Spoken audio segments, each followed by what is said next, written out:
வாழ்க வையகம், வாழ்க வையகம், வாழ்க வளமுடன். குரு வாழ்க, குருவே துணை. அனைவருக்கும் குடியரசு தின நல்வாழ்த்துக்கள். இன்றைய சிந்தனை மகரிஷி அருளியது வாழ்க்கை மலர்கள் என்ற புத்தகத்திலிருந்து. ஜனவரி 26. இன்றைய தலைப்பு ஓர் உலக ஆட்சி. அரசியல் தலைவர்களோ மத தலைவர்களோ பொருள்துறை தலைவர்களோ உலகில் அமைதி ஏற்படுத்திவிட முடியாது. ஏனெனில் இவர்கள் தனித்தன்மையில் எவ்வளவுதான் உயர் நோக்கம் உடையவர்களாக இருந்த போதிலும் ஒரு குறிப்பிட்ட வகையில் வாழ்க்கை நலத்தில் எல்லை கட்டிய குழுவினர்கள் அளித்துள்ள பதவி, பணம் இவற்றிற்கு கட்டுப்பட்டவர்கள். ஆகவே ஆன்மீக துறையில் உலக மக்கள் அனைவரையும் பொறுப்புடன் இணைத்து நலம் காக்க ஆன்மீக நோக்குடைய ஒரு இயக்கம்தான் நேர் நிறை உணர்வோடு உலக அமைதிக்கு வழிகாட்ட முடியும். நான் கொடுக்கும் திட்டமோ மிகவும் எளிது, புரிந்து கொள்ளவும் செயல்படுத்தவும் இயல்பானது.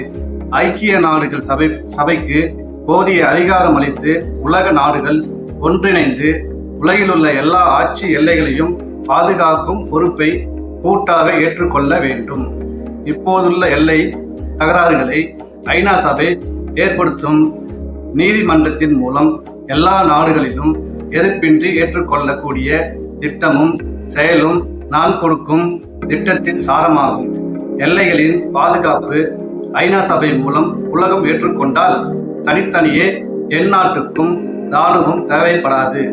இன்றுள்ள இராணுவ அமைப்பு செலவையும் போர் வீரர்களின் சேவையும் பின்தங்கிய நாடு, பின்தங்கிய மக்கள் இவர்களை முன்னுக்கு கொண்டு வரக்கூடிய சேவைகளில் ஐநா சபை மூலம் ஏற்படுத்தி விடலாம்.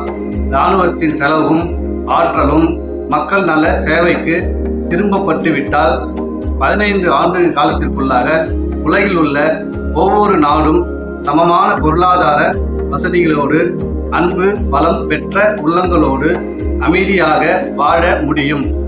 உலகெங்கும் ஊர் வாரியாக, நகர் வாரியாக, நாடுகள் வாரியாக இந்த திட்டத்தை பற்றி சிந்திக்கவும் எந்த பிரிவினருக்கும் இழப்பில்லாத வகையில் உலக அமைதி ஏற்பட தக்கவாறு முடிவெடுத்து பின்பற்றலாம்.